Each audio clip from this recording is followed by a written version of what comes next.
On today's edition of Stories from Real Life with Melvin E. Edwards. Our guest for this episode is Piper Hendricks. Piper Hendricks supports hearts and minds that need to reach hearts and minds. Through her organization Stories Change Power, she equips people who want to make a difference in their neighborhoods, communities, and country. Stories Change Power provides the tools, strategy, and network to be an effective, empathetic, and trusted advocate for a just and peaceful world for everyone. No exceptions. I think by definition, we live our own lives and we think, well, this is normal because it's my norm. And people, may not recognize like your life is really interesting, even if it feels like I'm doing my own thing. It doesn't, I've never gone to space. I've never, cured cancer. Well, every single one of us does have a story of how we got here. Let's join today's insightful episode with advocate and storyteller Piper Hendricks. You are listening to Stories from Real Life, a podcast by engaging storytellers for engaged story listeners. Here's your host, author and journalist, Melvin E. Edwards.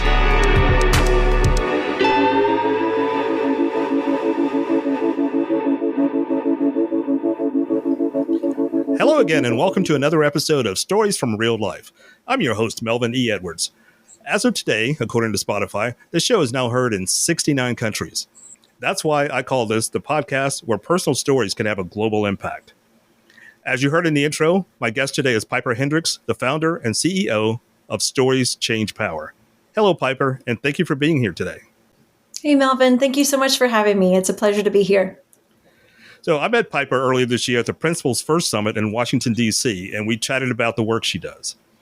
So from what I heard from doing some research, you fear confrontation a lot. So how did you get involved?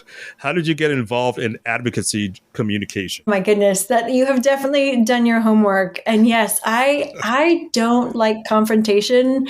Personally, what I learned, including in law school, is if I'm standing up for somebody else, then you can't stop me, especially, someone in my family, someone I care about. Like I can become a bit of a bulldog. But for myself, I'm a bit more of, I don't want to say doormat, but I definitely, and I think that comes from, I say it with a smile, but I think it's genuinely a good thing in the sense of wanting to listen to all sides of things. And then, I do still have, principles, and like as the name suggests from the summit that we met at, but I think I'm more, maybe open-minded and less quick to have, to any sort of confrontation if it's not on behalf of somebody else. That's kind of funny because I'm much the same way. I think every fight I've ever had, and I haven't had a fight since probably like junior high or something, but every fight I've ever had has been defending somebody else. I've never had a fight because somebody picked on me or I picked on somebody else. It's just in defense of somebody else. So maybe it's a Texas thing, both of us being from Texas. I wonder, and I genuinely, I think if we're not, when we're quick to anger, then we might miss a lot. I think having a step in there just to confirm, like, are you meaning to insult me right now? Are you meaning to be, or, oh, maybe it's a misunderstanding. Having that space to learn is a good thing. But then if you confirm that somebody actually is, being awfully rude to you, then it's on. Having a spine is yeah, there we go. All right. So can you tell my listeners how stories change power? Oh, gosh. Yes. So I think about, I'll take the words apart and then we can put them back together. But when I think of stories, and thankfully it's a word that people use a lot more now. I think we pay attention to stories beyond children's books and bedtime stories. It's the bigger stories in the sense of how do we see the world? What's the story that we're hearing about the way the world operates? And then also the stories we're telling ourselves. And is that something where you tell yourself, to keep what we're talking about with whether we stand up for ourselves or not? Am I worth, standing up for? Am I, do I see this person as somebody who's attacking me? Or do I see them as somebody I'm trying to understand? All of that under the umbrella of stories. And then when we think of change, and that's a word I know, generally as humans, we don't like it. We want things to stay the same. We want them to be, maybe not stay the same, but at least be a little bit more predictable. But change happens whether we want it to or not. We were just talking about the weather in Texas, and that'll change, in an hour. But we've also got the seasons. We've got a lifetime of change. We've got things that for better or worse, change is part of our lives. And then when we think about power, I think about that both, again, that as our individual power, and then the power more broadly when we're in kindergarten. The people with the power are the principals. As we get older, the people with the power quite often are, you've got elected officials, you've got people, you've got your boss. What is that power that is outside of us, and then what's the power within us? And so when we put all those words together, thinking about the stories that we tell ourselves, the stories, the way we see the world, how we can change that power, including who is elected, and also including how we think of ourselves and the way we can impact the world. So there's a lot that we pack into those three words. Okay. So as a Texas native, what kind of lessons do you think you learned that were unique to your environment? I think a couple things come to mind. I grew up in a small town of Temple, and that was a good place to grow up at the time, in the sense that there was enough to do that you weren't bored, but maybe not so much that you could get into trouble. Although I think about that, and there are some friends who could still find some trouble. But I think that growing up there and seeing, different. I grew up mostly in a predominantly Christian town, different denominations, but that was a big formative part of my life, which is now top of mind again. I've been reading a book about Dietrich Bonhoeffer and looking to understand more about the role of the church, the difference between religion and faith. And so I think growing up in Texas, seeing a lot of people who were religious, who lived their faith, who some just profess their faith, but maybe didn't live it. Those really shaped, that perspective shaped where I am today. Does that make sense? Dietrich Bonhoeffer is not from Texas, but you learned the lesson in Texas. He happens to be my hero too. He's one of my three heroes. I would count him as one of my big three. So Dietrich Bonhoeffer, Martin Luther King Jr., and my dad, I consider my three greatest heroes. Amazing. Yeah. I found a book on my dad's shelf and started reading it, and I'm really grateful to have done. Yeah. Really inspiring character. So after you left Texas, you went to Vanderbilt in Tennessee and then Michigan for law school. Now you consider yourself a recovering attorney and you're a storyteller. I want you to tell me a story about the American ideal of the rule of law. What does that look like now? And what do you think it's supposed to look like? So it's a fascinating question, because even though I went to law school, I didn't really start thinking about rule of law as that phrase until I was working in Costa Rica. And that says a lot, having literally graduated from law school. But I think what it says to me is that the rule of law is something that's so baked into our way of living that we don't even talk about the phrase that much in the United States. And so then thinking about it more outside of the US, I saw that because it made, and we talk about this a lot, but there's a theme in a lot that I do, thinking about stories are invisible and making that visible. Power can feel invisible at times and making that visible. And the rule of law is another concept that feels really intangible. And so I think the first thing is helpful to understand, what does that even mean? And I think about that in terms of, things that we take for granted. When the light turns red, most often we stop. I mean, I feel like increasingly nowadays you see people who will just blow right through it. But generally, we agree that that's a good thing to do, to abide by, if we're supposed to pay our taxes, we do. If there's, something, if we're, any number of examples where if there is a rule, we abide by it. And that's been the way that often our system is meant to work. And I think you can see, and I've worked in many different countries where there's not that same expectation. And it can feel really daunting where if you don't already have people who see a red light and stop, or see a stop sign and stop, and abide by the rules that make us all safer, you feel, where do you even begin to put that in place and to have that respect spread, population wide?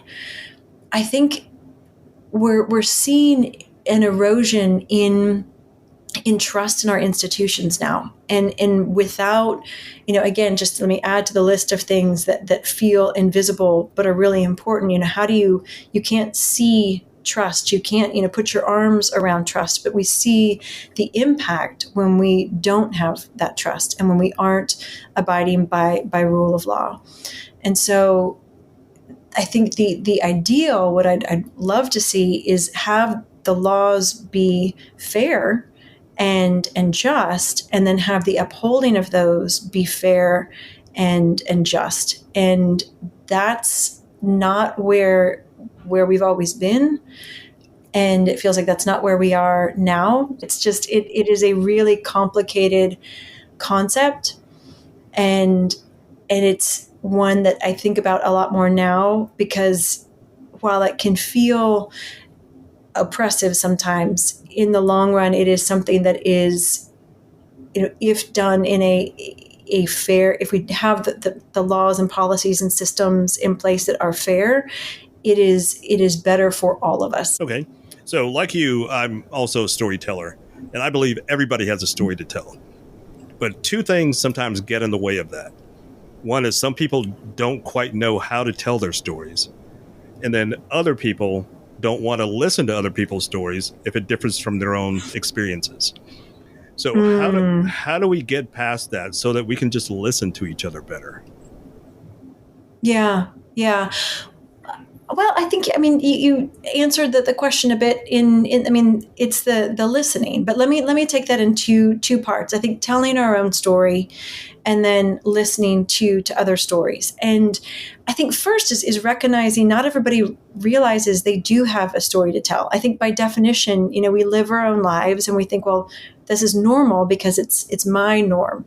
And people, may not recognize, like, your life is really interesting, even if it feels like, I'm doing my own thing. It doesn't, I've never gone to space. I've never, cured cancer. Well, every single one of us does have a story of how we got here.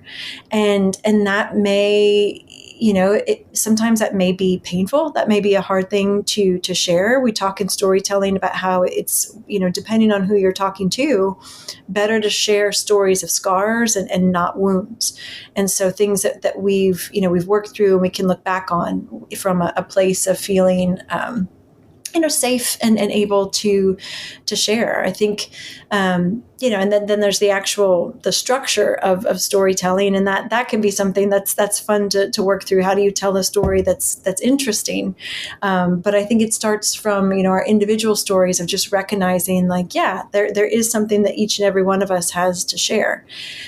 When listening to other stories, you're absolutely right. I mean, there are times that listening to someone else's experience can feel really uncomfortable. Like they may have seen parts of the world that you haven't, or you don't, want to know about, or, just really, really challenging things. And so I think when listening to others, it really starts with being in a place of, openness, and listening with generosity, and listening to understand rather than trying to to correct the other person, or trying to anticipate, or trying to say, oh, well, you shouldn't have done that.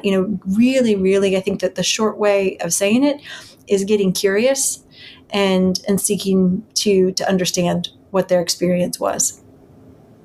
So why are stories so important to all humans? Oh my gosh, we've been telling stories since we knew how to talk. It's like getting around the fire, and we're wired for story. I mean, if you think about, if you've gone to a really, boring talk, odds are you don't remember much from it. But if someone tells you a story, then you are much more likely to remember. And the way the story, I can get some into the story arc. You have something where there's something that catches your attention, and then there's this journey of what's going to happen next, and you got that anticipation and bated breath. I mean, you're all, as you're hearing a story, and nowadays, we don't gather around the campfire, we gather around the TV screen, or the movie screen, but it's still that same watching of stories. And as we're watching or listening, our brains are just absolutely awash in different chemicals. And it may be dopamine, it may be adrenaline, it may, all these things that really get our memory going. And we pay attention. So I'd be curious, as your listeners, I'd like encourage them, think about a movie that you saw recently, or a story that you heard. I mean, those are things that are really memorable, and it's so incredibly human. I mean, stories are what sets us apart from other animals. Dogs can communicate, dolphins communicate, apes, but nobody else other than humans is telling stories. So what happened in your life? Can you point to a specific situation that sort of influenced your decision to work towards justice and human rights? I think it started really young. Even with the story that I remember most is my mom cutting chocolates, teeny tiny chocolates, into 4 pieces. So my 2 brothers and I could all sample each one. And I think as small as that sounds, it's something that just stuck with me, because there was a way to share. There was a way for everybody to try a little bit of everything. And sure, I mean, like, it wouldn't have been bad parenting to say, you pick the chocolate, you get the orange, you get, just, and be done with it. But that going a little bit of an extra step was something that really, really impacted me. I think even bigger than that, though, was going to a magnet school in Temple. And at the time, I had no idea what that meant. I didn't know about the history of racism in this country. I didn't know about segregation. I didn't know that this was a response to integrating schools. I just knew that I went from my neighborhood across town to another neighborhood that didn't look at all like mine. And even as a kid, you could see, signs of and I wouldn't have known the word poverty, but that's, it was a much poorer neighborhood where the school was, and seeing the difference, also seeing, through a child's eyes, this part of town was white and this part of town was black. And it, nobody told me why, but it seemed wrong. And I'd spent some time before Texas in Georgia, and there was a family next door, but kind of up the hill from us. We were in a small house, and this was a bigger house. I think it even had a swing set in the backyard. And my friend there it's a Black family, and, a daughter who was my friend. And so that I just think that my norm in Georgia that was my norm as a child. And so then to move to Texas and see this difference, it just didn't make sense to me. And I think that's always, it stuck with me ever since.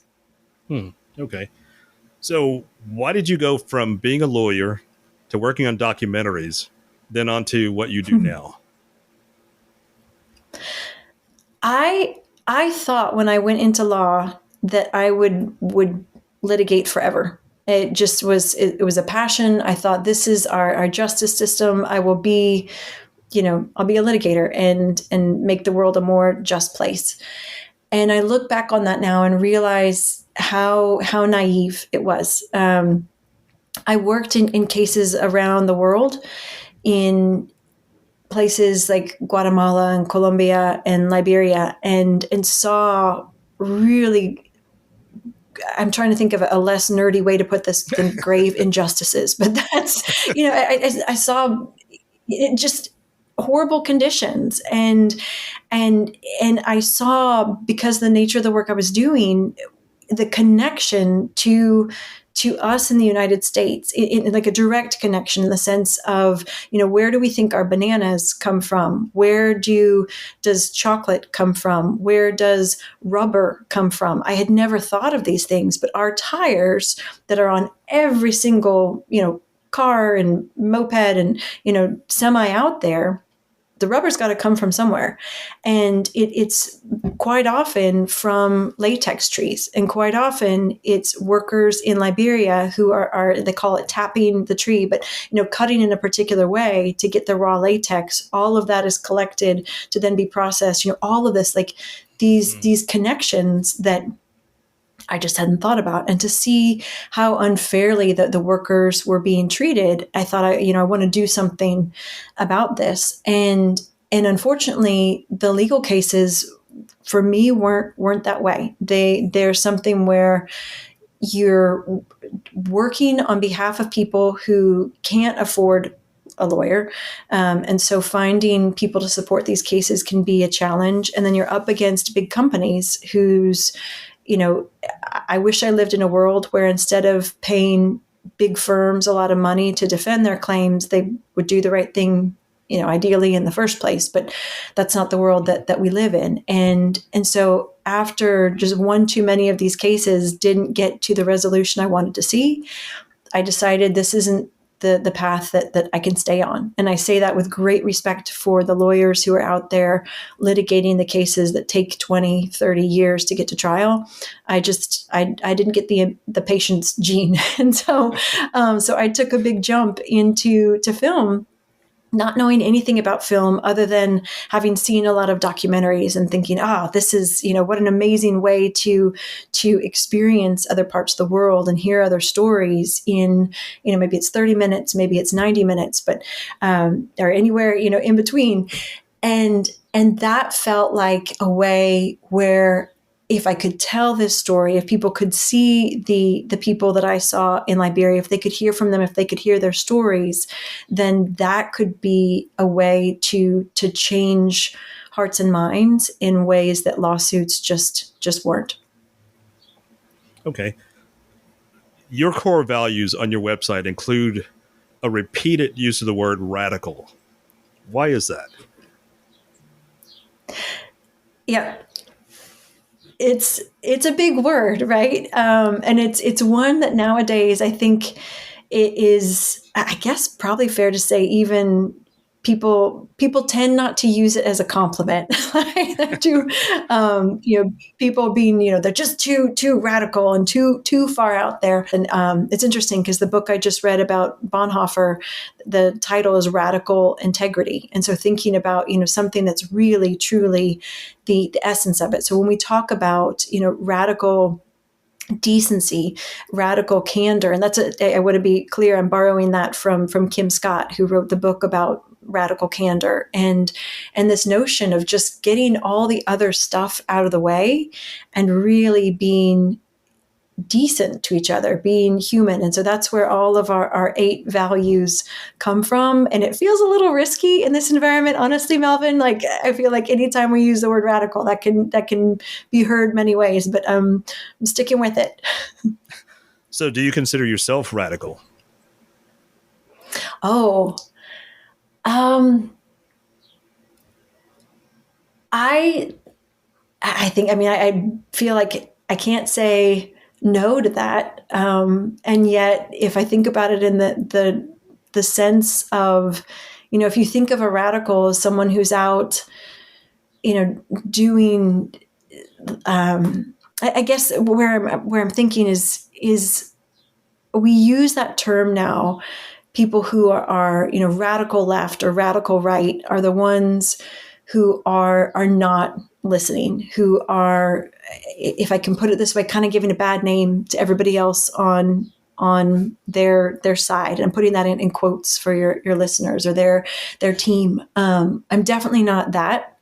I think I'm radically pro-human. I tried to be, and when we talk about decency, that's in contrast to competition. I feel like we live in this space, and I don't have anything, against football and basketball, and there's a place for that competition. But I think too often in our lives, we, day to day, there's this, I've got to be better than somebody else, and I can't be worse than somebody else. And that's just exhausting. And so if we can replace that competition and competing to win all the time with a kindness to each other, with a respecting each other's humanity, that I can be radical about.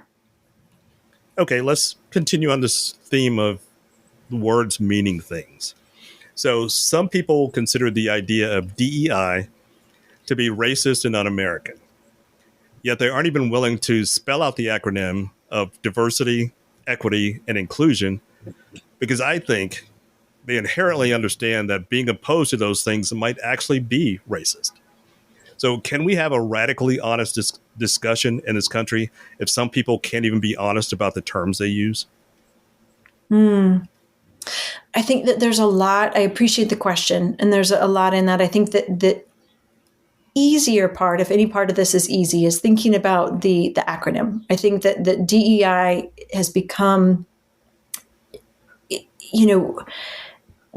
by using the shorthand, you're right. We're not even looking at the actual words within that. It's just become a weapon. And I think about that. I live now. I'm near DC, and it felt very personal, very close to home when earlier this year there was the crash between the plane and the helicopter, and I flew out the next day and saw there was still the recovery efforts. I mean, we were still, and that was a generous we, I was definitely not among the brave rescue team there, but I mean, pulling bodies out of the Potomac River. To use DEI then as this was somehow the cause of a tragedy. Just, I felt like that we reached a low point there. So, and I think that's easier to do when you just have this term you throw around without actually thinking about the words. When we look at each of those words, I think this is something that and I think a lot in particular around equity, because I've worked in organizations that are squarely focused on promoting equity. And it's a word that's been in use for literally centuries. And it's something that's evolved alongside, you've got the common law and you've got the rule of law, where you've got, very strict by the letter of the law. Equity is meant to be more human, where we understand different circumstances. I think of Les Mis, where you have somebody who steals a loaf of bread. Well, we can agree, stealing is wrong. If you're stealing so that your children don't go hungry, maybe there's the bigger context around that. And so that's where equity comes from. But I think even using the full word now because we don't have a shared definition around it, and because not just that, I think where people are focused on saying, well, we can have equality and opportunity, but if equity means you have to have the exact same outcome, that's then we can't get behind that. And so I think that the word is just we don't have a shared definition, and that is meaning we cannot have a productive conversation. So to answer your question, I hope that yes, we can have, radically honest conversations. I sure don't think they're going to be on social media. I mean, that's not encouraging a lot of deep thinking and listening there. I think it's in spaces where there's a lot of bravery, a lot of humility, coming back to the earlier question, a willingness to listen, and a willingness, honestly, to be wrong. And there may be people, shaking their fist at their, at their whatever people are listening to right now. But I think back on the simplified version of history that I learned in Texas. And I don't mean to pick on Texas. I know that this is countrywide, but the version I learned was very much, United States has always been the best. We always will be the best. We were always right. If we did something slightly wrong, well, we should have been right, and I'm not meaning to be flippant, but that's kind of the version, and this very linear, there were things that were wrong. We fixed them. I learned about, the civil rights movement as if, by the 1960s, everything was done. We fixed it all. And then I remember, and this I'll share a more personal story in, learning, we had eliminated gender discrimination and sexual harassment. Well, we have laws against that now, so that doesn't happen. So imagine my surprise, my very first, job, like a real job, not at TCBY or lifeguarding. And there was someone who was blatantly sexually harassed. She was a legal assistant. Someone else was a partner. And guess what? He brought in a lot of money, so a whole lot of nothing happened. And that was a big surprise to me as someone who had learned, the history, like as if we fixed it all. And then to see, actually, that's not the reality. And it is a much happier place to live in this bubble. And I don't mean to sound critical, but a bubble of like everything is fixed, everything is great. If somebody's not living, their best life, that's their fault. There's some shortcoming on their fault. It is much more complicated to see there are, the way that the world is operating just truly isn't always fair. And to be able to say where, we got, in some cases, folks are really lucky, and sometimes, we're not. That's that notion of being born on third base and thinking that you earned your way there, and are being born with two strikes, and that's not. I don't say that wanting, it's not to make anybody feel guilty about that. It's not to say, anything other than we need to be honest and to say where something isn't, where the world isn't fair, isn't operating like it should, well, let's fix that. But if you're being told everything's already perfect and there's nothing to fix, we're not going to get anywhere. Yeah, a quick personal story here relating to fairness. Just my interaction with my own son, who's now 27 years old, and he's a mechanical engineer and lives in Virginia. He had a lot of things going for him. He was very athletic, very smart. He also had some things going against him. And one thing I always told him was anybody can be stopped by obstacles. So I don't want you to say something is unfair. It may be entirely unfair, but you have to figure out a way to get around it.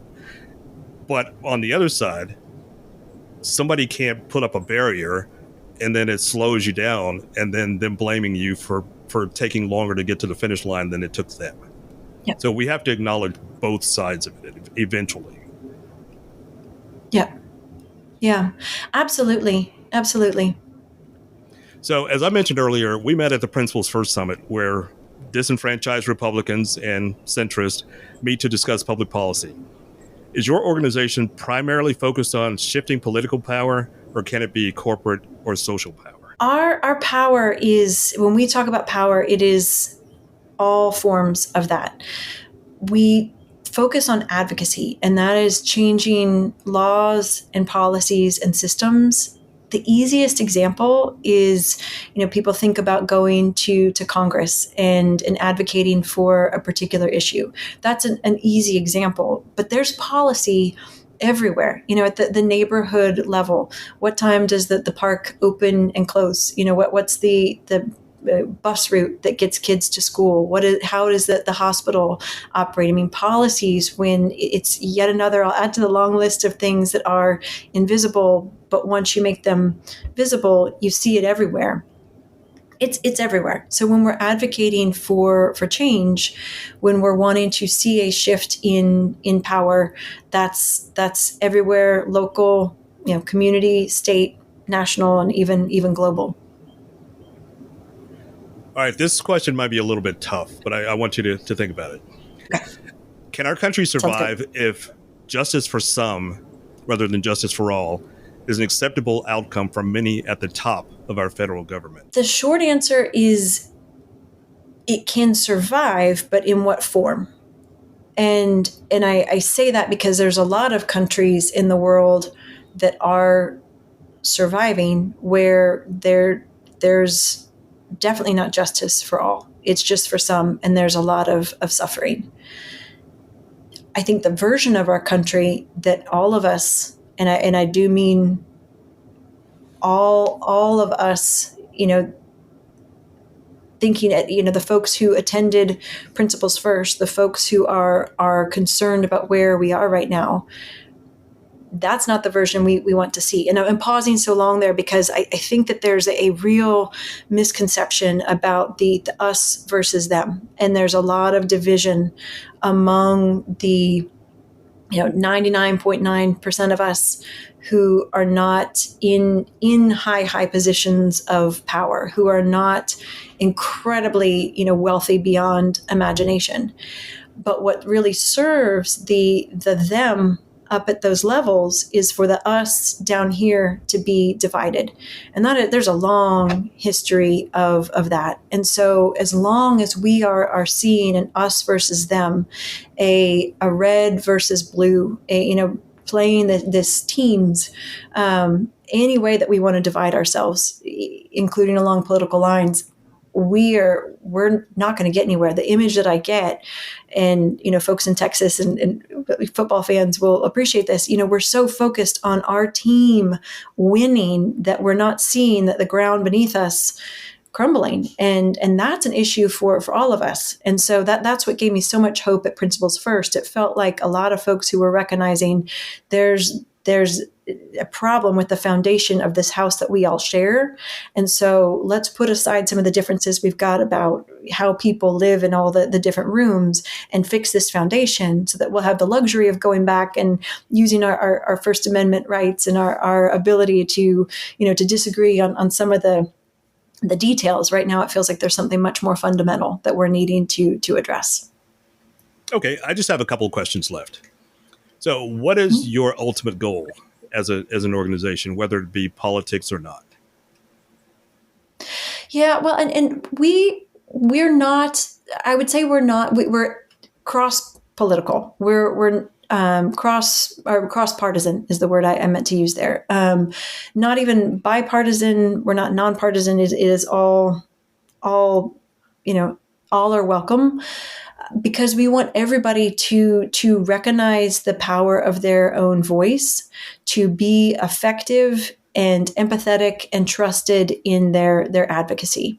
And that can be at every single level, but we want folks to be, when you're calling for change, how can you do that in an effective way? Okay. So final question today.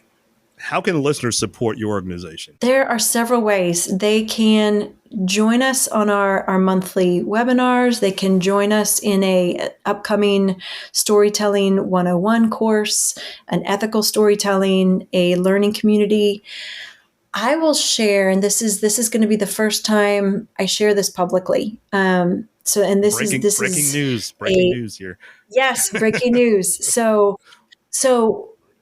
there are a lot of similarities between the United States and Brazil. We're the two, biggest democracies with a lot of shared history, but also a lot of differences, a lot of space to learn from each other.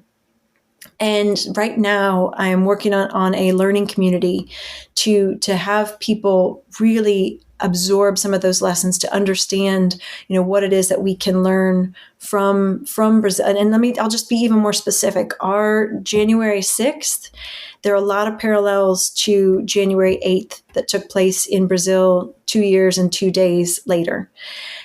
And yet their response has been incredibly different. And so I'm working with other facilitators and other pro-democracy advocates to put together a learning community that would include time in Rio to learn directly from people who are impacted and who have been working on the democracy movement there in Brazil. And so if that's something that's at all intriguing, I would love to hear from folks. It is something that would be it's not free. And so if anybody is interested in being part of that or funding that, making that happen, I'd love to hear from you. Okay. Our guest today has been advocacy communications professional Piper Hendricks. Piper, thank you so much for being here today. I really appreciate this conversation. Thank you for having me, Melvin, and for all the stories you're sharing out into the world. Thank you. Please go to my website at podcastreallife.com for more information about my guest and the things we discussed today, including links for Piper's organization and the things that she's doing out in Brazil and across the world, all the good news that she's sharing. That's it for today's episode of Stories from Real Life. Join us again next time for another chance to learn from each other. Until then, don't forget to shine your light wherever you go. That was Stories from Real Life. Join us again next week for another great storytelling journey. See you next time.